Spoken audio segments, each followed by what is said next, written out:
All right, Shimon, thank you for being with us. Hi, it's awesome to be here. Thank you very much for having me. All right, so at 8, you disassembled a computer. You became this computer whiz. Went on to Iron Source, now co-founder of a company, and you did Beauty and the Geek, which I'm a big fan of, but we'll put that for another time. What happened at the age of 8? What's going on? The age of 8. So I remember this is my first encounter with a computer. I woke up, and it's after my parents brought a computer home, and I woke up and I saw this thing. I was like, "What is this?" And I clicked the buttons to turn it on, and I didn't know that I need to turn on the screen.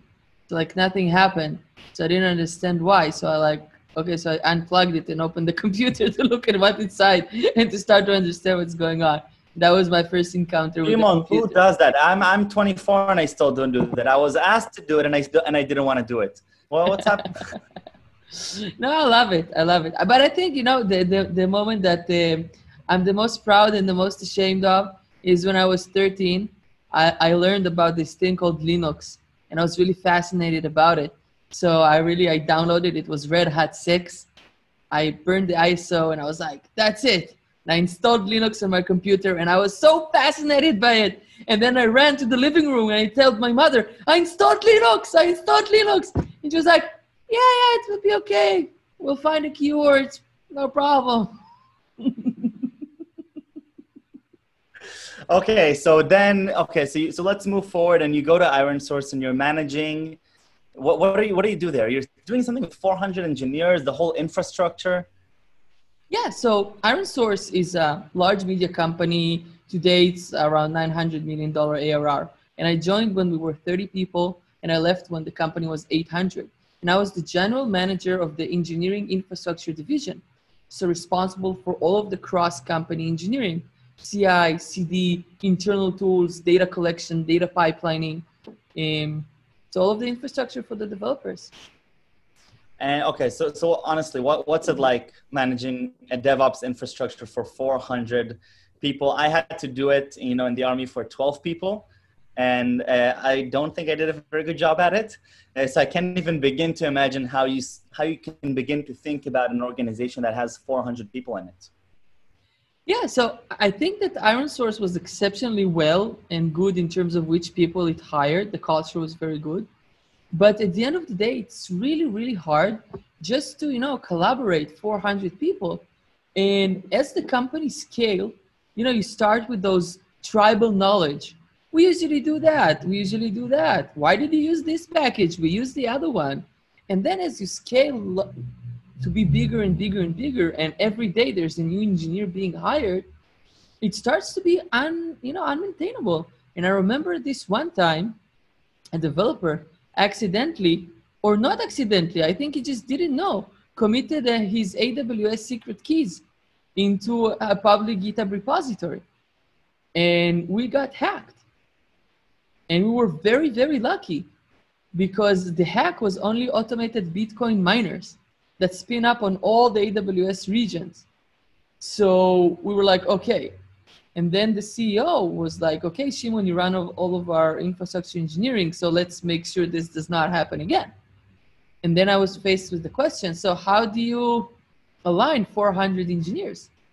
So I was very naive. I sent them an email. I wrote it in the wiki.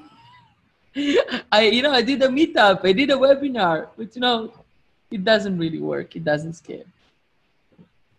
So what do companies do? I mean, you have to align, Google has dozens of thousands of engineers. I mean, not just Google, so many other companies already have thousands of engineers. How do you align based, and another problem is that, when an engineer moves from company to company, there are different practices. I just did an onboarding as a software engineer at Hippo, and I had to really study what their conventions are, how do they handle the repositories, what do I upload, what do I not upload. That's not even talking about how the code should be written. So now that you have this experience, how do you deal with that? So what we see today is, let's talk about what happened. Why is this so important now? And what was so unique about my previous company? The company was born in the cloud. and it was born working in Agile. So today, many companies, if they're a more traditional company, they felt that they're too rigid. And if they're a new company, they started from the get-go being Agile. So companies switched from waterfall into Agile development. So they gave freedom to developers. Then together with that, companies are moving from monolith into microservices or starting in a service-oriented architecture, which also brings a challenge by itself because you now have dozens and hundreds, and some of our customers have thousands of Git repositories, and each one of them might have its own programming language, its own structured files like Docker file, Kubernetes file, CI/CD file, and it's like a whole universe inside a Git repository. And now you have 500 of those, and you need to collaborate between them. And thirdly is that today companies give developer autonomy. So it's no longer the days in many organizations where, back in the day, we used to write code as developers, drink our coffee, give it to some DevOps person, operations person, then they will inspect it for 1 month and deploy it to the cloud, and the developers would, come to work. No, today you have developer autonomy, developers write the code, test it, build it, deploy it, wake up at 4 in the morning if there's a problem. And the cross-infrastructure teams, DevOps teams, security teams, they can't keep up with the rate of change. So they need to inspect every pull request. It's just, you can't do it. So they rely on automation and on tools to help them do that. And in many cases, companies either try to build their own unmaintainable, versions of the tree or like things to help solve that. Or they try to do it manually, and hope developers remember, but obviously it doesn't scale. And once they have an incident, they just start putting on more and more procedures and hopefully automating. I believe in automation. So one of the things that dramatically changed over the past dozen years or so is the role of a developer, right? So now I enter a company, I'm no longer responsible for just learning the language I'm assigned to and how to write logic in it, but I need to know how does continuous integration work, how to do proper code reviews, how to format my code so that it matches others. So on one hand, it seems like developers are given more autonomy to express their creativity and their power. On the other hand, they need to be, more than ever, we need to be aligned to a common structure. Is that conflicting, those two ideas? Absolutely. Absolutely. There are some companies, they have holy wars, tabs and spaces. Yeah. It's a funny example, but we're a proud species, right? Yeah. I think that this is one thing, but what I see in most companies is that it's just hard to propagate a development standard. Even if you have one, at the end of the day, it's important to have one and to stick with it and to change it if needed. But in many cases, poor Bob doesn't be the person who takes production down. Sally doesn't want to be the developer who actually commits secrets, right? She doesn't want to be this person and, that brings a security hazard to the organization. But in many cases, they don't know. And this is why I believe that automation is the key, and being integrated within the developer workflow and providing a shift-left solution that as you write the code, as you open up a pull request, you see, what am I doing wrong? What should I do? Because it should be easy to do the right thing. Like if you disagree with some policy, if you want to change a standard, that's absolutely fine. You should have a discussion. You should, talk about it. That's great. But in most cases, people just don't know, and they make mistakes because they have no way of knowing. So Shimon, you're one of the best entrepreneurs that I know, and you look to make an impact. I know you, and you're always thinking about how do I make a large scale impact, and you have a startup in the DevOps space. You just finished Y Combinator. How was that experience, by the way? That was amazing. Wow. And I really recommend it. Yeah. If you can get in, right? It's crazy. Not everybody can do it. It's amazing that you did it. Yeah. I'm very, before we went, we also talked to other companies and everyone really recommended it. our company was a bit far along than other companies, but it actually helped us because actually I met Michael Seibel, the CEO of Y Combinator in Israel. And I told him, like, what we do is we help engineering teams enforce their development standards and security policies directly within the developer's workflow.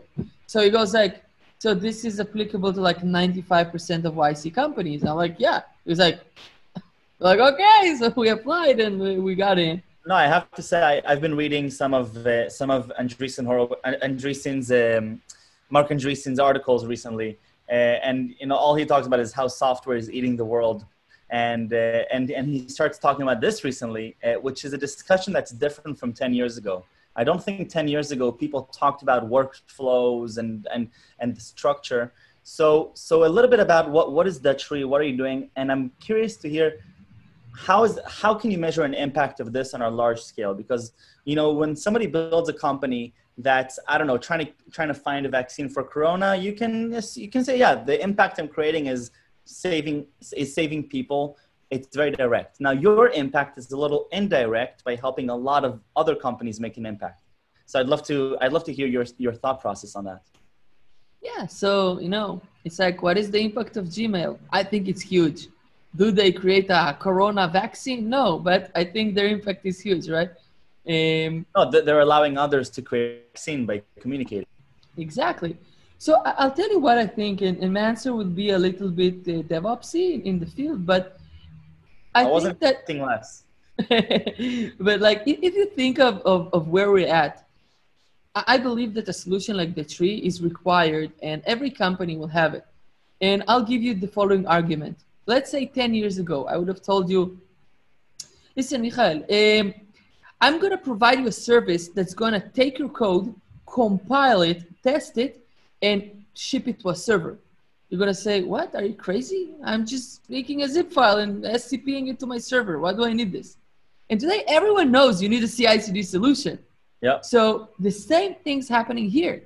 I'm positively sure that every company is going to need to have a solution like Datree to take a hold of all of those distributed systems to make sure that they can move fast and execute at great speed while having operational consistency and having a security posture to be able to collaborate and move fast.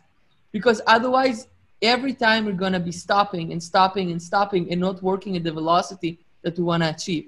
Yeah. And this is what I believe is going to happen. I mean, it's when Zuckerberg changed, Facebook used to be known as move fast and break things, and it changed a little bit in recent years. So I think that's the reason why, right? Because when you grow at scale and you want to maintain the velocity, you're also sacrificing some of the quality, and you start breaking too many quality things. So Datree is really a platform where you can enforce company policies for best practices on Git repositories and code base, right? Yeah, so think about it like the higher level is implementing your development standards and security policies. Yeah. Some use cases can be security. Make sure you don't commit secrets. Make sure that any resource that you're creating in S3 with CloudFormation, for example, is encrypted. Make sure that all of your developers are following SOC 2 development practices or HIPAA. And the way the solution works, we hook on top of your source control. So you install us as for example, GitHub application. We scan your entire source control, extract the metadata from all of your structured files, all the YAML, JSON, XML, Docker files, and then we recommend the development practices and security policies for your technology stack. So if we detect that you're using Docker or Kubernetes or serverless, we're going to recommend the practices for you. So you're going to save time from researching what is the right thing to do. You can just say, okay, don't run containers as user root. Don't pull containers with the latest tag. Put a pinned down version. And it's sort of like a DevOps database of policies that you can automatically take those best practices and apply them in your organization, and it will help you. But, all these companies already have, millions of lines of code. I think NASA is one of those working with you, right? So how do you go to a company like that and say, let's now rethink how we're organizing our policy structure? How do you even go about that? So we don't do that. So what we do is we say, okay, listen up. So number one, you need visibility. You need to know what is going on. You have problems. Everyone knows they have problems. So just install our GitHub application. We'll scan your entire source control, and you will see the report of what is going on. Like NASA is, we're installed on their open source. It's like public knowledge, so I can say. And so you can see what is going on now. Maybe there's a certificate in there. Maybe there are commits by admin at MacBook Pro who you have no idea who it is. And when an auditor will tell you to git blame, you will see that it's committed from admin at MacBook Pro and you have no idea who that is. Number one, visibility, see what you have. Number two, prevent problems from happening in the future. You don't need to take a 3 months process of thinking what, no, there are some things people know. All assets should be encrypted in motion and at rest. So make sure every CloudFormation has that. Every pull request needs to have a Jira ticket in the pull request title because we're SOC 2. No problem. So you can start by that. And then we have a curated list of rules that you can choose and pick from. And of course, it's also, everything is customizable. So you can define your custom rules. So start small and expand. Yeah, I mean, it makes a lot of sense. You're coming in and you're saying, I can think of it, you're going to a big company, let's start with a small team, let's show that it works. And I'm guessing just by word of mouth and by experience, the next project that they start will include that. And then one of the developers switches teams and they say, hey, let's use Datree also here. Is that a model that you think could allow you to sort of enter these bigger companies? Yeah, so this is not exactly what we're seeing. So what is happening is that usually our champion is like someone who's like DevOps or infrastructure, those type of people. You need, by the way, GitHub administrator access. So when I say by start small, I mean start with a small amount of policies. But usually they apply them across a lot of repositories. Okay. So they take things that are like no-brainer, like don't commit, I don't know, certificates, right? And then apply it across everything and then curate other rules that you want. And you can apply them on some substances of your repositories. That makes a lot of sense. Yeah, now in terms of land and spread, I agree with you, but it's more of like a department by department, not like small team by small team, or the entire organization all at once. So where's the tree heading? What's it going to be like in 3-4 years? So I believe we're going to be in the workflow of many of the, if not all of the best companies today, right? Everyone's going to rely on the tree to, number one, help with visibility, see what you have. Number two, help with governance to prevent bad things from happening. But number three, and it's something that we already have some features around, is remediation and automation. I know that you have a problem, you did not run a certain set of tests, or maybe your settings are incorrect. Let us remediate and fix it for you, or let us suggest a fix that you can just automatically apply. So this is the way we're headed at. So once a DevOps, always a DevOps. No, because it's incredible. Because I mean, you love doing things, and oftentimes you would think of somebody who's a DevOps as a different on a different place than an engineer. But honestly, you're one of the best engineers that I know, and I think it's just really awesome to see how you worked at ironSource, you managed this problem, and you said, okay, I mean, everybody in the world has this, and I honestly, it sounds like you just have the perfect timing, because it sounds like if you came up with this 10 years ago, just when CI/CD was barely starting, it would have been meh. 2 years down the line, there's probably going to be 3 competitors who are working on this. So I think you really got the sweet spot. Before I let you go back to running your company, I need 3 words that describe you. Determined. That's the reaction I get. Determined, passionate, determined